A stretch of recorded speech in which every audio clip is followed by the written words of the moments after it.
Samadhi é uma palavra antiga do sânscrito para a qual não existe nenhum equivalente moderno. Há um desafio essencial ao fazer um filme sobre Samadhi. Samadhi se refere a algo impossível de ser transmitido no nível da mente.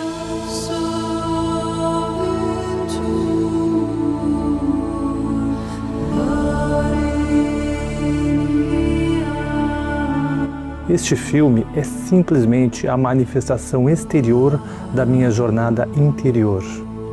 A intenção não é ensinar algo sobre Samadhi ou fornecer informações para a sua mente, mas sim inspirar você a descobrir diretamente sua verdadeira natureza.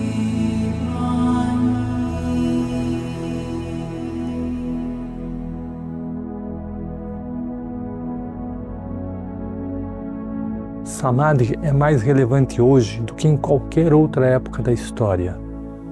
Vivemos um momento em que não somente esquecemos o que é Samadhi, mas esquecemos que nós esquecemos.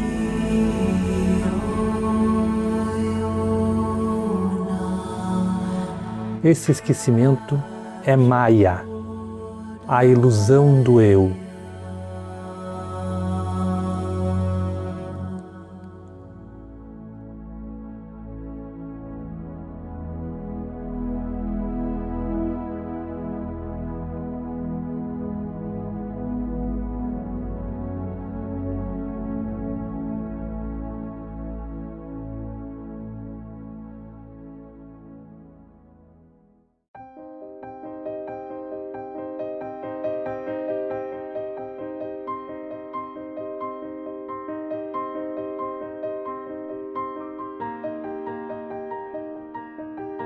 Como humanos, a maioria de nós vive imerso em nosso dia a dia, com uma mínima noção de quem somos, do porquê estamos aqui ou para onde vamos. A maioria de nós nunca percebeu o verdadeiro ser, a alma, ou o que Buda chamou Anatta, aquilo que está além do nome e da forma das coisas, além do pensamento.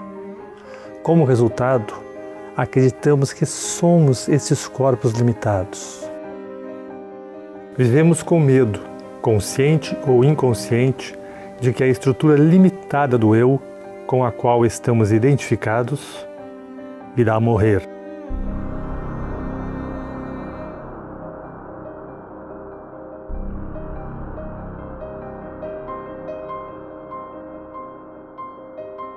No mundo de hoje, a maioria das pessoas que estão empenhadas em práticas religiosas ou espirituais, como yoga, oração, meditação, cânticos religiosos ou qualquer tipo de ritual, estão praticando técnicas que são condicionadas, o que significa que são apenas parte das construções do ego. O problema não é a busca e a prática dessas atividades. Pensar que você encontrou a resposta em alguma atividade externa é o problema.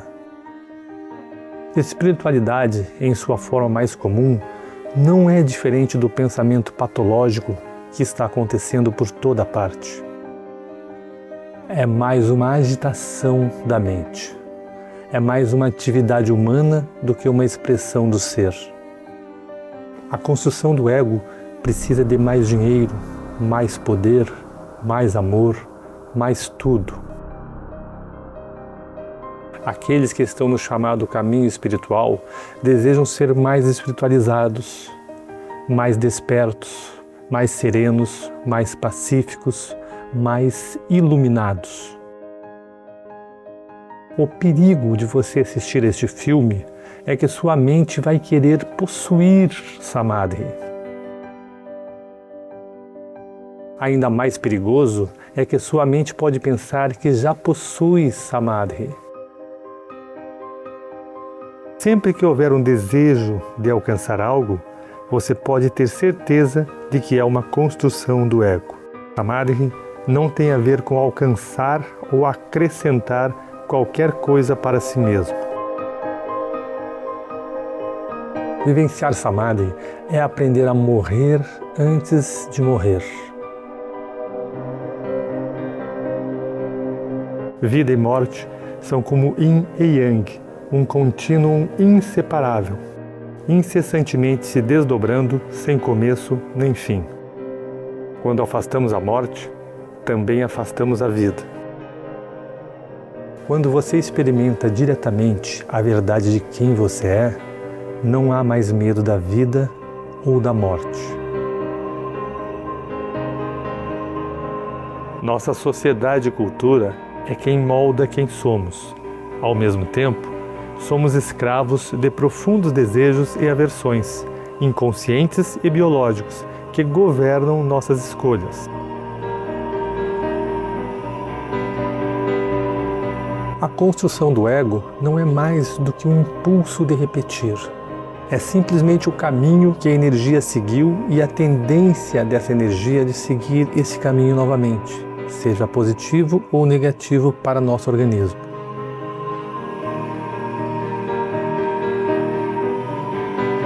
Existem infinitos níveis de memória ou níveis mentais, espirais dentro de espirais. Quando sua consciência se identifica com essas memórias ou construções do ego, você fica preso ao condicionamento social que pode ser chamado matriz. Há aspectos do ego de que podemos estar conscientes, mas são os aspectos inconscientes, conexões muito antigas, medos existenciais primitivos que realmente estão dirigindo toda a máquina. Padrões infinitos de apego à busca do prazer e ao afastamento da dor são sublimados em comportamentos patológicos. Nosso trabalho, nossos relacionamentos, nossas crenças, nossos pensamentos e todo o nosso modo de viver. Como gado, a maioria dos seres humanos vive e morre em uma obediência passiva, alimentando a matriz com suas próprias vidas.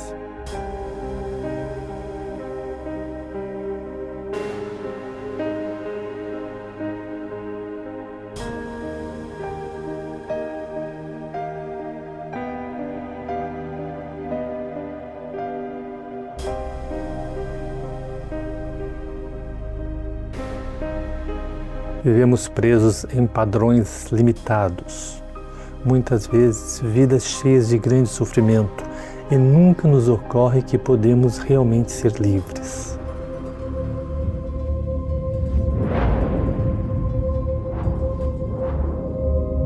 É possível abandonar a vida que foi herdada do passado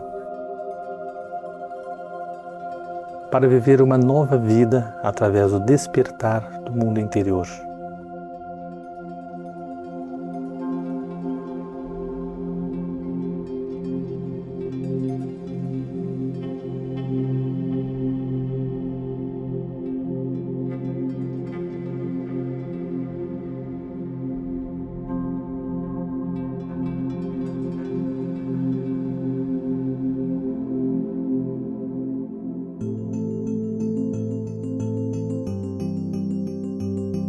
Todos nascem neste mundo com estruturas biológicas condicionadas, mas sem consciência de si mesmo. Quando você olha para os olhos de uma criança, não há vestígio do ego, apenas um vazio luminoso. O que cresce dentro dessa criança são máscaras que escondem a consciência.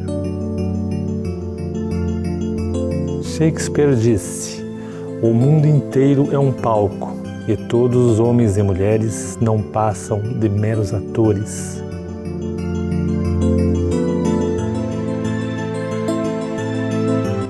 indivíduo desperto, a consciência brilha através da personalidade, através da máscara. Quando você desperta, você não se identifica com seu personagem. Não acredita que você é a máscara que está usando.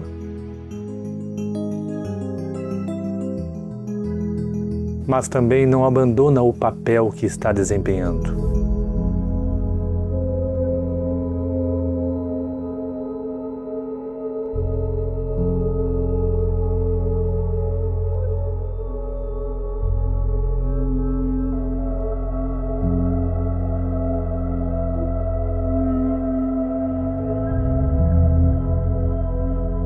Quando estamos identificados com o nosso personagem, nossa personalidade, isso é Maya, a ilusão do eu.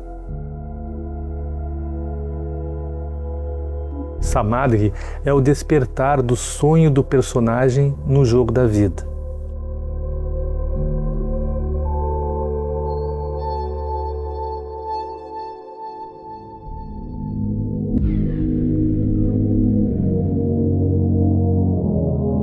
Dois 2.400 anos depois que Platão escreveu a República, a humanidade ainda está saindo da caverna de Platão.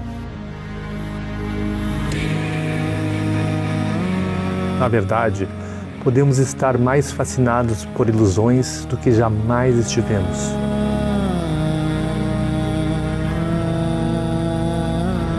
Platão narra um relato de Sócrates sobre um grupo de pessoas que viviam acorrentadas em uma caverna por toda a vida, apenas olhando para uma parede à sua frente.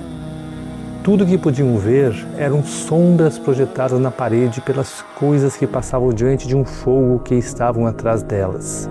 Esse show de marionetes se torna o mundo real para aquelas pessoas. De acordo com Sócrates, as sombras pareciam tão verdadeiras que os prisioneiros jamais conseguiam ver a realidade.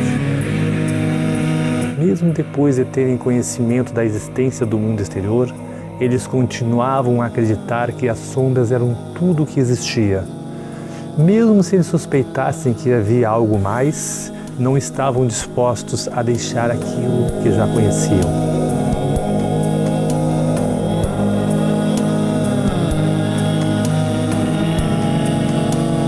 A humanidade hoje é como aquelas pessoas que só viam as sombras na parede da caverna. As sombras são os nossos pensamentos. O mundo da mente, dos pensamentos, é o único mundo que conhecemos. Mas há outro mundo que está além do pensamento, além da mente dualista. Você está disposto a sair da caverna? A deixar tudo o que você acredita ser realidade? Para descobrir a verdade de quem você realmente é?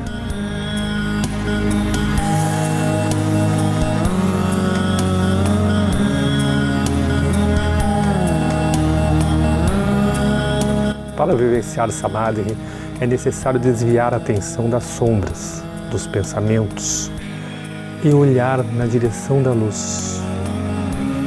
Quando uma pessoa está acostumada somente com a escuridão, então deve, pouco a pouco, ir se acostumando à luz.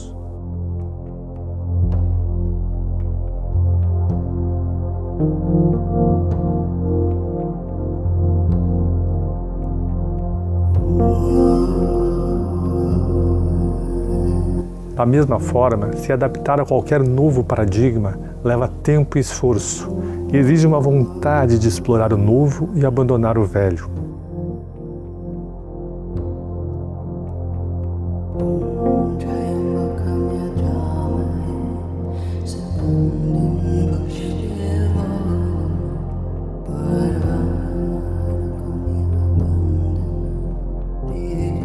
A mente pode ser comparada a uma armadilha para a consciência, como um labirinto ou uma prisão.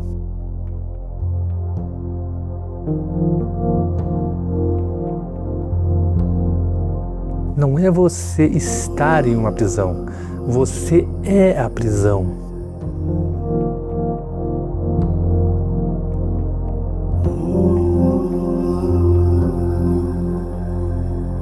A prisão é uma ilusão. Se você estiver identificado com o eu ilusório, então você está dormindo. Quando você percebe a prisão e passa a lutar para sair da ilusão, então você estará tratando a ilusão como se fosse real e você ainda permanecerá dormindo. Só que agora o sonho se torna um pesadelo. Você estará perseguindo e fugindo das sombras para sempre.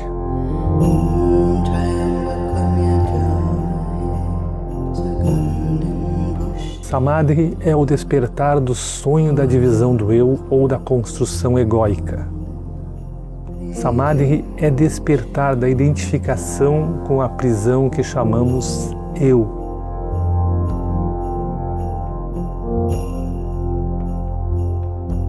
Você nunca poderá ser realmente livre, porque onde quer que vá, a prisão estará lá. Despertar não se trata de se livrar da mente ou da matriz. Pelo contrário, quando você não está identificado, então você pode experimentar o jogo da vida em sua totalidade, apreciando o show da vida como ele é, sem desejo ou medo. Nos antigos ensinamentos, isso era chamado de jogo divino de Lila, o jogo de atuar na dualidade.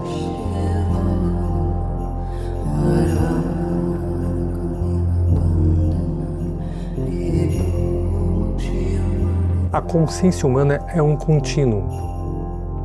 Em um extremo, nós humanos estamos identificados com o eu material. No outro extremo está o Samadhi, o desapego do eu. Cada passo que damos no contínuo em direção a Samadhi traz menos sofrimento. Menos sofrimento não significa que a vida está livre da dor. Samadhi está além da dualidade de dor e prazer. O que significa é que há menos mente, menos eu criando resistência a tudo que se revela. E essa resistência é o que cria sofrimento.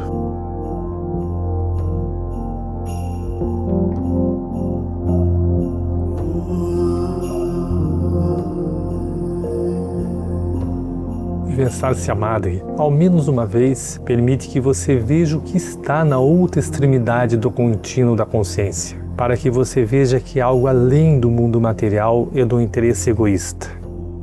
Quando há uma interrupção real da ação da estrutura do eu em Samadhi, então não há pensamento egóico, nenhum eu, nenhuma dualidade, mas ainda existirá o eu sou, ou Anatta.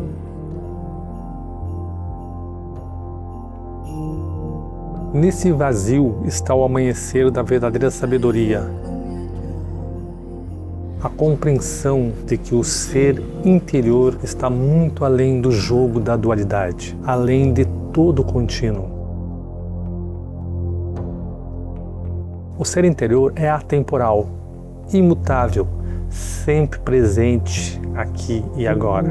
A iluminação é a fusão da espiral primordial, do mundo manifestado ou do lótus em constante mutação, no qual o tempo se desdobra com o seu ser atemporal.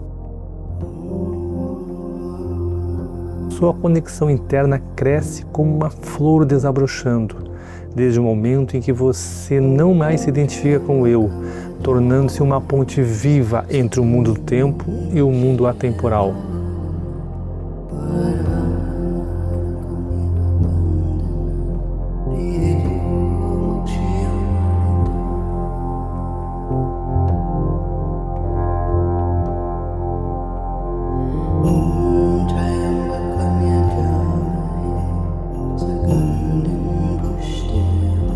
A percepção do ser interior é apenas o começo do caminho.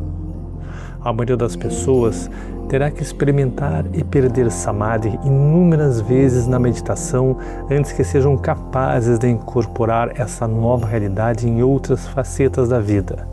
Não é incomum ter profundas percepções sobre a natureza do seu ser durante a meditação ou autoinvestigação, apenas para se ver novamente caído de volta em velhos padrões, esquecendo a verdade de quem você é.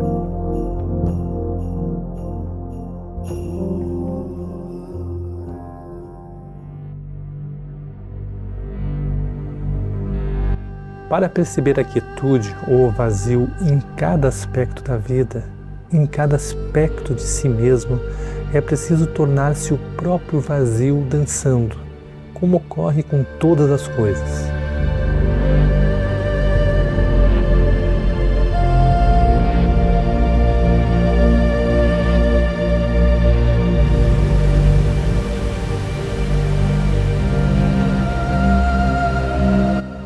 Quietude não é algo separado do movimento, não é algo oposto ao movimento. Ao vivenciar Samadhi, você percebe a quietude como sendo idêntica ao movimento. A forma é idêntica ao vazio.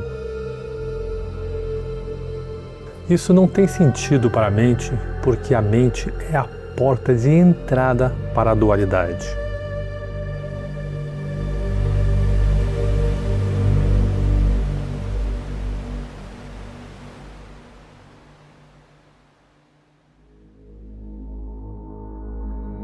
René Descartes, pai da filosofia ocidental, é famoso pela máxima: penso, logo existo.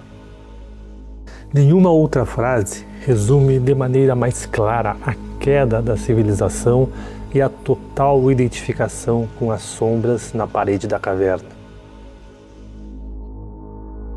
O erro de Descartes, como o erro de quase todos os seres humanos, foi identificar o ser interior com o pensamento.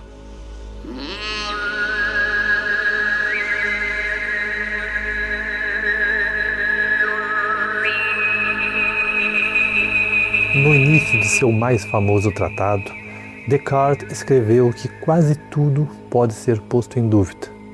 Ele acreditava que poderia duvidar dos sentidos e até mesmo dos pensamentos.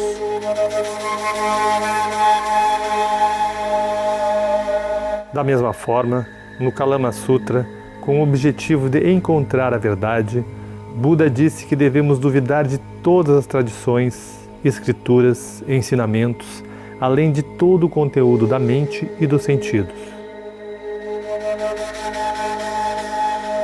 As ideias de Descartes e de Buda iniciam com total ceticismo, mas a diferença é que Descartes parou de questionar no nível do pensamento, enquanto Buda foi além dos níveis mais profundos da mente. Talvez, se Descartes fosse além da mente racional, ele tivesse percebido sua verdadeira natureza e a consciência ocidental seria muito diferente nos dias de hoje.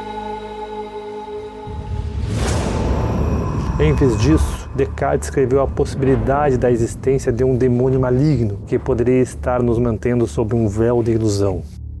Descartes não reconheceu esse demônio pelo que ele realmente era.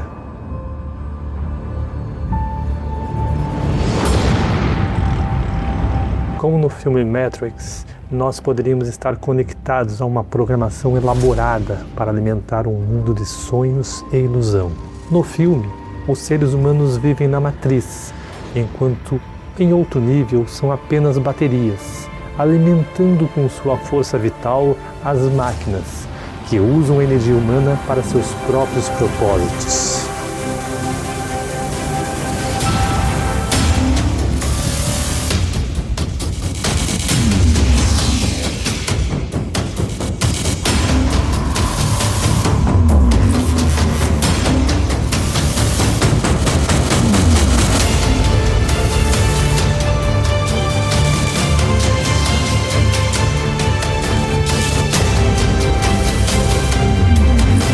As pessoas sempre querem culpar algo fora de si mesmos pelo estado do mundo ou por sua própria infelicidade. Quer seja uma pessoa, um grupo ou país em particular, uma religião ou algum tipo Illuminati de controle, como o demônio de Descartes ou as máquinas sencientes no filme Matrix. Ironicamente, o demônio de Descartes imaginava era exatamente como ele definia a si próprio. Quando você vivencia Samadhi, fica claro que há um controlador, há uma máquina, um diabo dominando sua vida dia após dia. A máquina é você.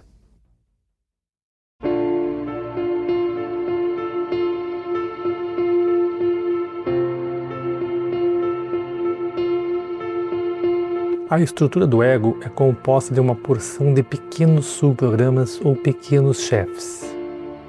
Um chefinho deseja comida, outro deseja dinheiro, outro status, posição, poder,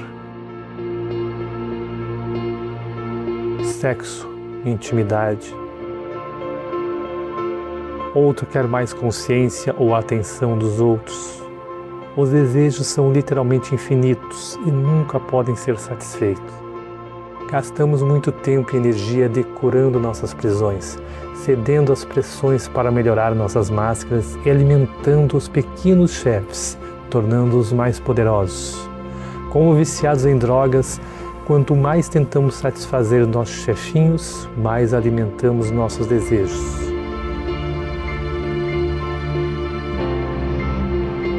O caminho para a liberdade não se constrói pelo desenvolvimento do ego ou por alguma forma de satisfazer os propósitos do eu, mas sim pelo abandono total dos propósitos do eu.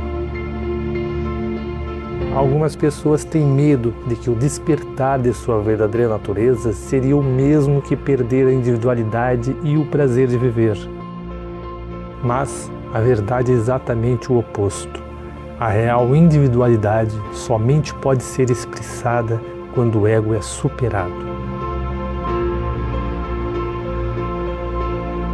Permanecer adormecido na mecânica do sistema é o motivo pelo qual a maioria de nós nunca descobre o que a alma realmente quer expressar.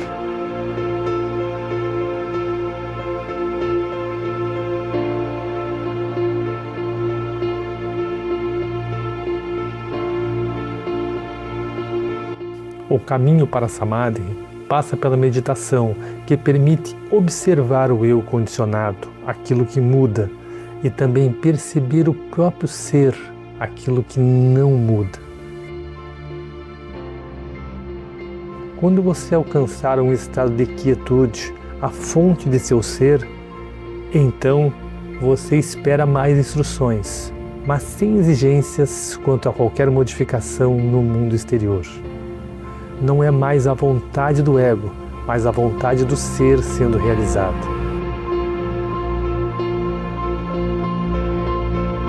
Se a mente tentar mudar o mundo exterior somente para ajustá-lo a alguma ideia do que acredita ser a verdade, é o mesmo que tentar mudar a imagem em um espelho, tentando modificar a própria imagem refletida. Para ver a imagem no espelho sorrir, você obviamente não pode manipular a imagem refletida. Você deve perceber que você mesmo é a fonte da imagem no espelho. A compreensão do verdadeiro ser não implica necessariamente que qualquer coisa no mundo exterior precisa mudar. O que muda é a consciência, a energia interior, que é libertada dos padrões condicionados e torna-se disponível para ser direcionada pelo ser.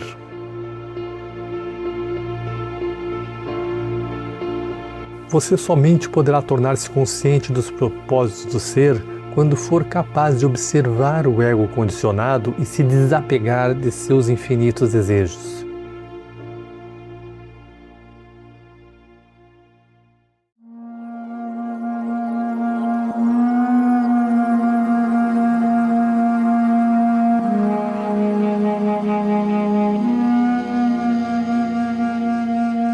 Sísifo é um personagem da mitologia grega que foi condenado pelos deuses a repetir uma tarefa sem sentido por toda a eternidade. Sua tarefa era empurrar uma pedra montanha acima e depois deixá-la rolar montanha abaixo.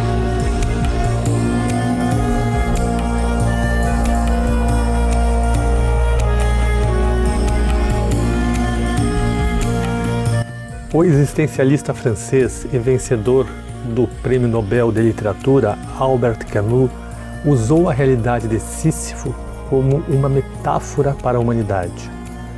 Então perguntou: como podemos encontrar significado nesta existência absurda?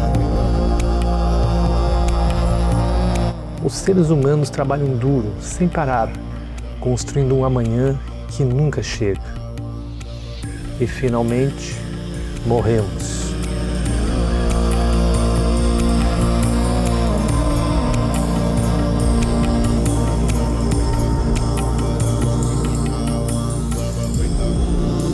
Ao percebermos essa verdade, surgem dois caminhos. Nos identificamos com nossos egos e enlouquecemos, ou despertamos e nos tornamos livres.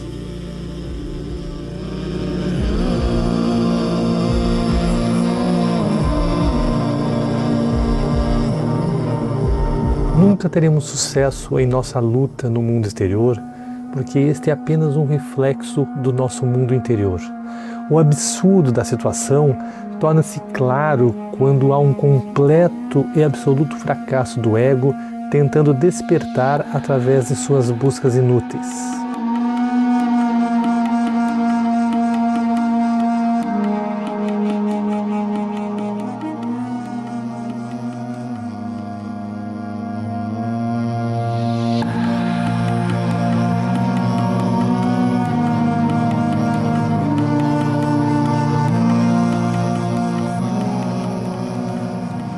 No Zen há um ditado: antes da iluminação, corte lenha e carregue água.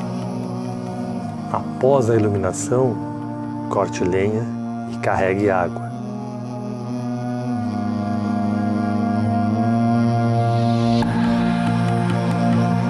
Antes da iluminação, é preciso rolar a bola até o topo da montanha.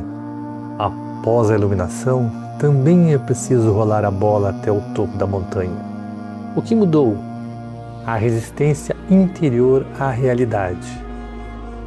A luta foi abandonada, ou melhor, o ego que luta foi percebido como ilusório. A vontade individual, ou a mente individual, e a vontade divina, ou a mente superior, estão alinhadas.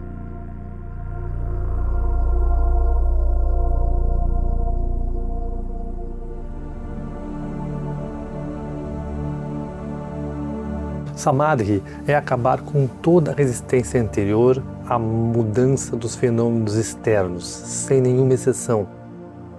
Aquele que é capaz de manter a paz interior, independente das circunstâncias, atingiu o verdadeiro Samadhi. Você abandona a resistência não porque aceita passivamente uma coisa ou outra, mas para que sua liberdade interior não dependa de eventos exteriores. É importante salientar que quando aceitamos a realidade como ela é, não significa necessariamente que paramos de agir no mundo ou nos tornamos pacifistas. Na verdade, o que ocorre é exatamente o contrário. Quando somos livres para agir sem a influência de motivos inconscientes, então é possível agir em alinhamento com o tal, com toda a força de nossa energia interior.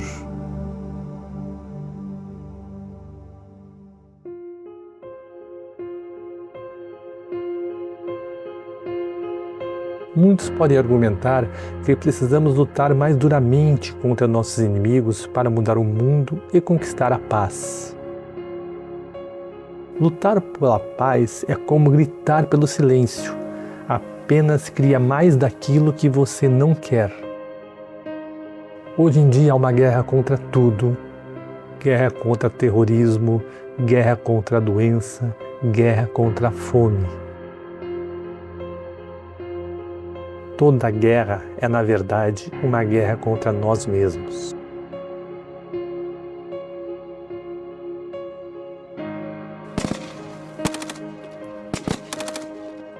A guerra é parte de um delírio coletivo. Dizemos que queremos a paz, mas continuamos a eleger líderes que defendem a guerra. Mentimos a nós mesmos, dizendo que defendemos os direitos humanos, mas continuamos a comprar produtos feitos com trabalho escravo. Dizemos que queremos ar puro, mas continuamos a poluir. Queremos que a ciência nos cure do câncer, mas não mudamos nossos hábitos autodestrutivos e que nos tornam mais suscetíveis a doenças. Nos iludimos pensando que estamos promovendo uma vida melhor. Não queremos ver nossas partes ocultas que estão tolerando o sofrimento e a morte. A crença de que podemos ganhar a guerra contra o câncer, a fome, o terror ou qualquer outro inimigo que foi criado por nosso próprio modo equivocado de pensar e agir, na verdade, apenas alimenta a ilusão de que não precisamos mudar a forma como agimos neste planeta. O mundo interior é onde a revolução deve começar. Somente quando pudermos sentir a espiral da vida em nosso interior é que o mundo exterior entrará em alinhamento com o tal. Enquanto isso não acontece, qualquer coisa que façamos apenas contribuirá para o caos já criado pela mente. A guerra e a paz surgem juntas em uma dança sem fim, formando um contínuo. Uma não pode existir sem a outra. Assim como a luz não pode existir sem escuridão, e o que está acima não pode existir sem o que está abaixo. O mundo parece querer luz sem escuridão, plenitude sem vazio, felicidade sem tristeza.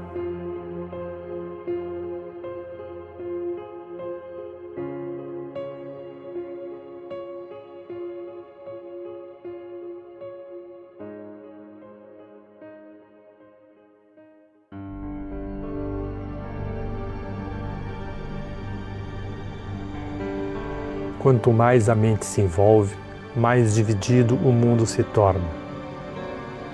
Cada solução criada pela mente egóica é impulsionada pela ideia de que há um problema, mas a solução se torna um problema ainda maior do que aquilo que estava tentando resolver.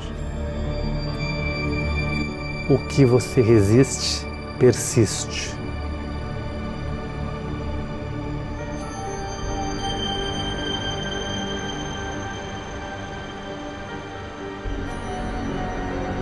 A criatividade humana cria novos antibióticos somente para descobrir que a natureza fica mais esperta à medida que as bactérias se fortalecem. Apesar dos nossos melhores esforços na direção do progresso, a quantidade de pessoas com câncer está aumentando, a fome no mundo cresce continuamente e o número de ataques terroristas em todo o mundo continua crescendo.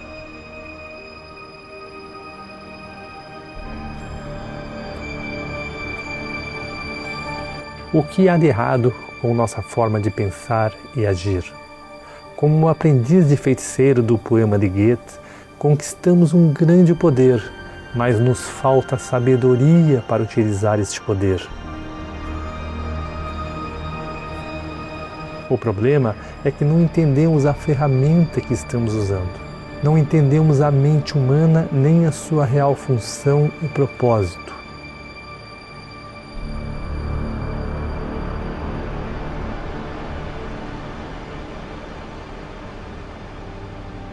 A crise nasce do nosso modo de pensar condicionado e limitado, da maneira como sentimos e experimentamos a vida.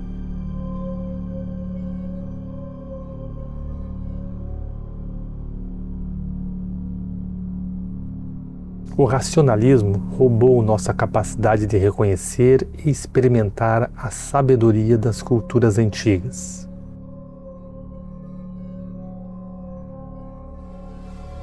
O pensamento egóico nos roubou a capacidade de sentir a profunda sacralidade da vida e também de perceber níveis completamente diferentes de consciência, que agora estão quase perdidos para toda a humanidade.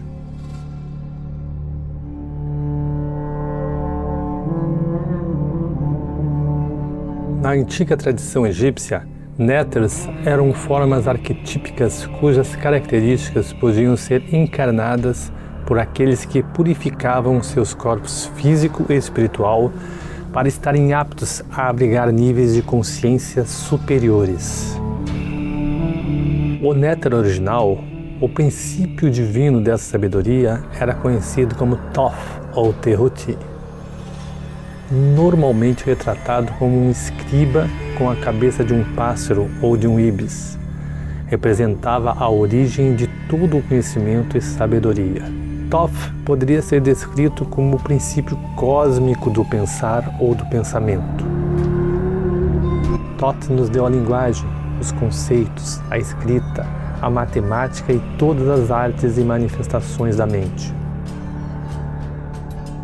Somente aqueles que haviam passado por treinamento especial eram autorizados a acessar o conhecimento sagrado de Thoth. O livro de Thoth não é um livro físico, mas é a sabedoria do reino akáshico ou etérico. A lenda conta que o conhecimento de Thoth estava profundamente escondido em um lugar secreto dentro de cada ser humano e estava protegido por uma serpente dourada. O mito arquetípico da serpente ou dragão que guarda um tesouro permeia muitas culturas.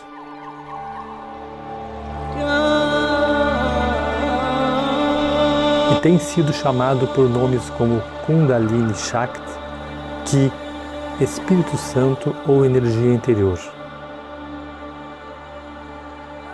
A serpente dourada é a construção egóica que está ligada na energia interior, e até que ela seja dominada e superada, a alma nunca será capaz de alcançar a verdadeira sabedoria.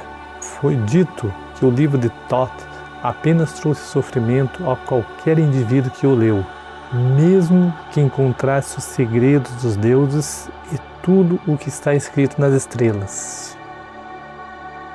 O que deve ser entendido é que o livro trouxe sofrimento a qualquer indivíduo que o leu, a qualquer ego que tentou controlar o conhecimento superior. Na tradição egípcia, a consciência desperta era representada por Osíris. Sem essa consciência desperta, qualquer conhecimento ou entendimento obtido pelo eu limitado seria perigoso, desconectado da sabedoria superior. O olho de Horus tinha que estar aberto.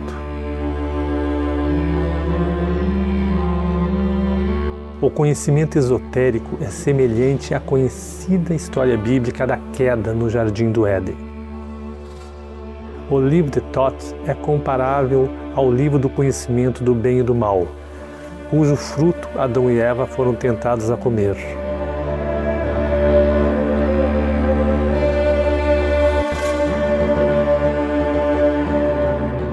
A humanidade comeu o fruto proibido, abriu o livro de Thoth e foi expulsa do jardim.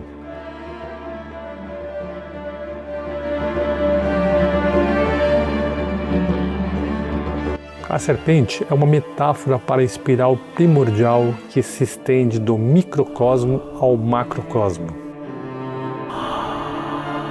Neste momento, a serpente é o próprio ego vivendo em você. É a própria mente egóica se expressando no mundo que construímos. Nunca tivemos acesso a tanto conhecimento. O conhecimento humano tem penetrado profundamente no mundo material, até mesmo encontrando a chamada partícula de Deus. Porém, nunca fomos mais limitados e mais ignorantes de quem somos. Não sabemos como viver e não compreendemos o mecanismo pelo qual criamos sofrimento.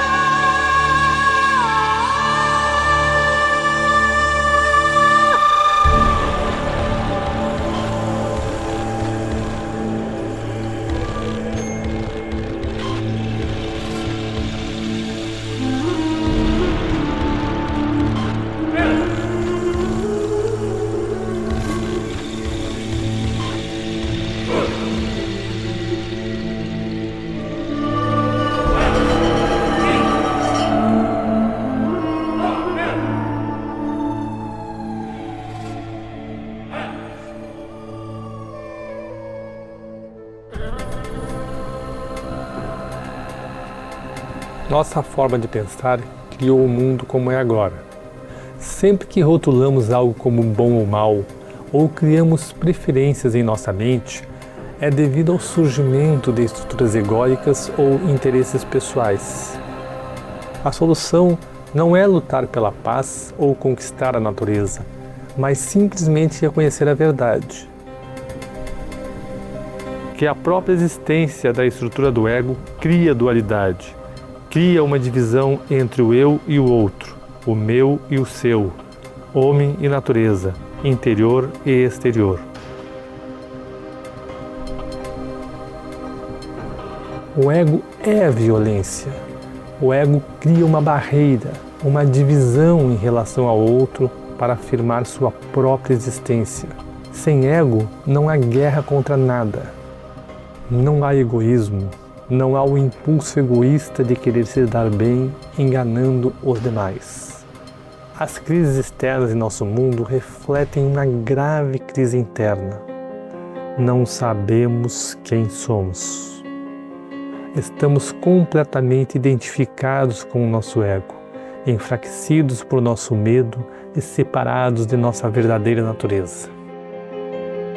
Raças, religiões, países, afiliações políticas, qualquer grupo do qual façamos parte, somente reforçam nossa identidade egoísta.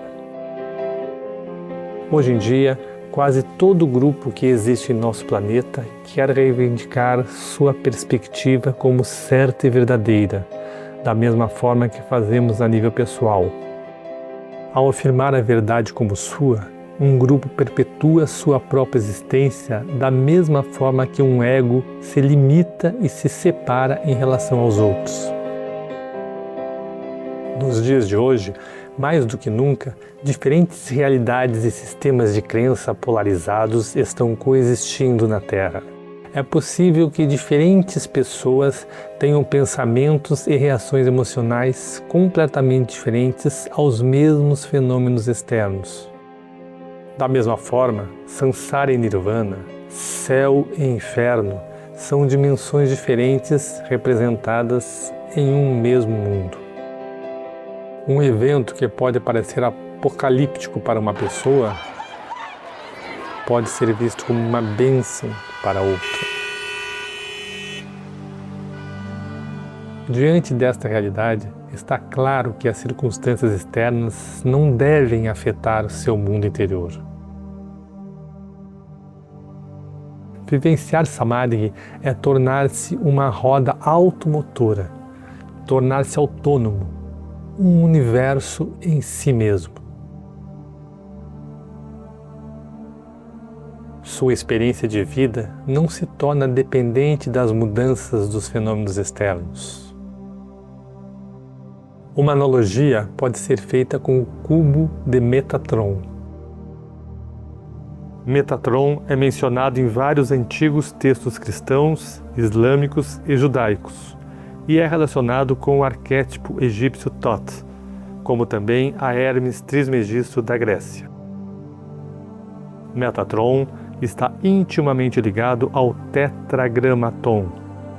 O tetragramaton é o padrão geométrico fundamental, o modelo ou emanação primordial da realidade física, que tem sido chamado de Palavra de Deus ou Logos. Aqui vemos uma representação bidimensional da figura, mas se você olhar com atenção, poderá ver um cubo 3D. Quando você vê o cubo, nada mudou na figura, mas sua mente adicionou uma nova dimensão ao que você está vendo. Perceber diferentes dimensões é simplesmente uma questão de habituar-se a uma nova maneira de perceber o mundo. Ao vivenciar Samadhi, não nos limitamos a um só ponto de vista. Nos tornamos livres para criar novas perspectivas, porque não há um eu apegado a um determinado ponto de vista.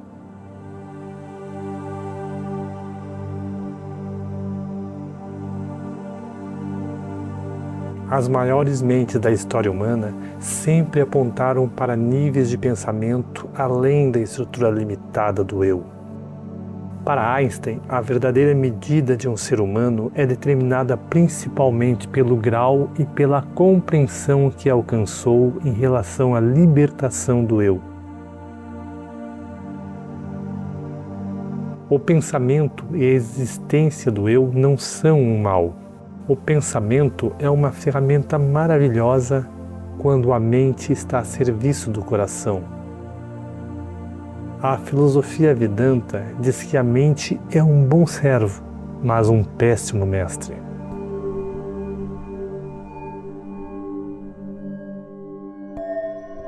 O ego está sempre filtrando a realidade através da linguagem e dos rótulos e constantemente julgando, sempre preferindo uma coisa à outra. Se a mente e os sentidos forem os seus mestres, então criarão um sofrimento sem fim, sempre desejando ou rejeitando, nos mantendo presos no mundo do pensamento. Se você quiser vivenciar Samadhi, não julgue seus pensamentos como bons ou maus, mas descubra quem você é além dos pensamentos, além dos sentidos.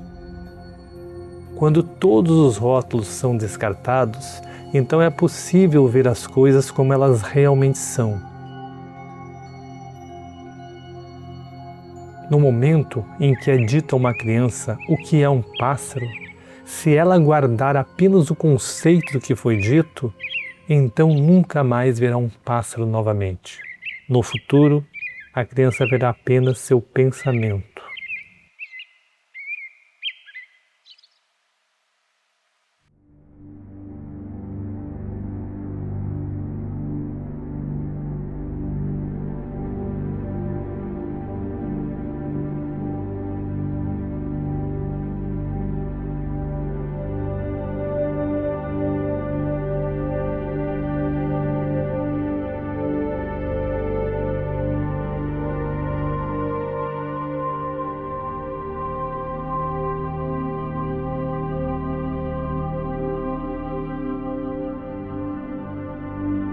A maioria das pessoas pensa que é livre, consciente e desperta.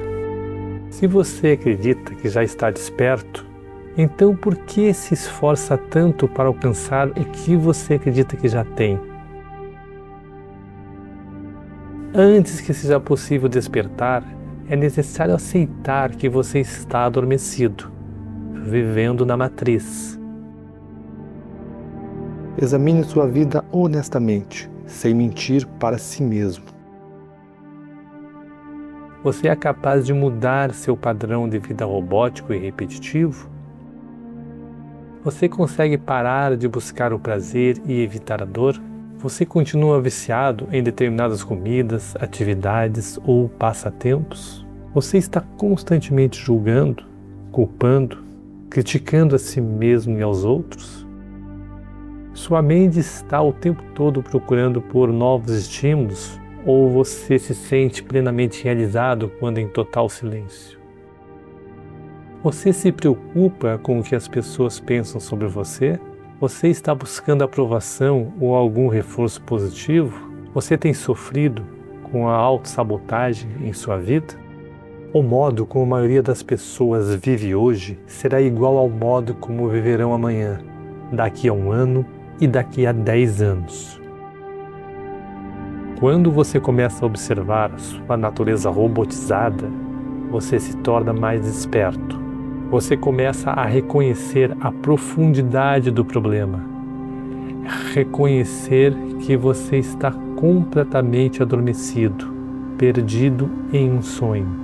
Como os habitantes da caverna de Platão, muitos do que ouvem esta verdade não estarão dispostos ou não serão capazes de mudar suas vidas, simplesmente porque estão apegados ao seu modo de viver e pensar. Nos empenhamos em justificar nosso modo de viver e pensar, preferindo enterrar a cabeça na areia ao invés de encarar a verdade. Queremos nossos salvadores, mas não estamos dispostos a subir na cruz. O que você está disposto a fazer para ser livre? É preciso perceber que se você mudar seu mundo interior, você deverá estar preparado para mudar a vida exterior. Seu antigo modo de ser e sua antiga identidade devem se tornar o solo seco do qual uma nova vida surgirá. O primeiro passo para o despertar é perceber que estamos identificados com a matriz e com as máscaras criadas em nossa mente. Algo dentro de nós deve ouvir esta verdade e despertar deste profundo sono. Há uma parte de você, algo atemporal, que sempre conheceu a verdade.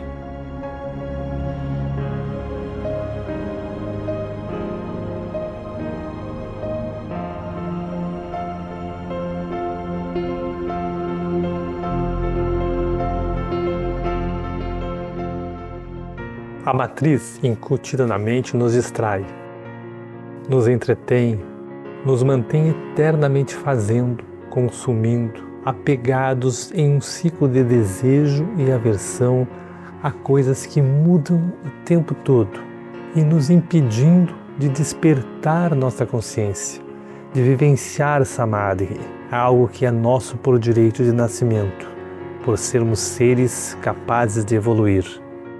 Pensamento patológico é o que ocorre na vida normal.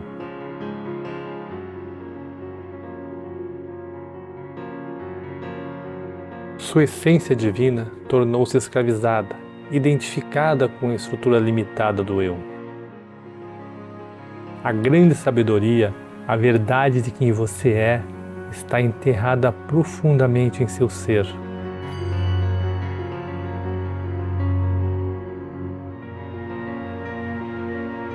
Krishnamurti disse: não é sinal de saúde estar bem adaptado a uma sociedade profundamente doente.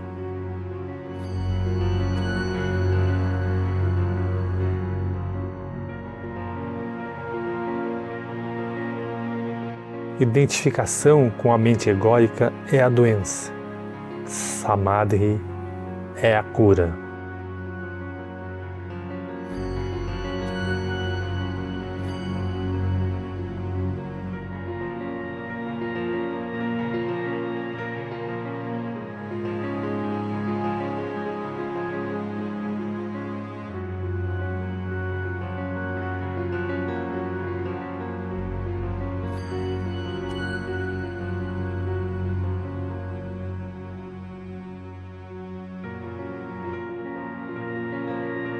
Os santos, sábios e seres despertos que conhecemos pela história da humanidade, todos aprenderam a sabedoria da auto-entrega.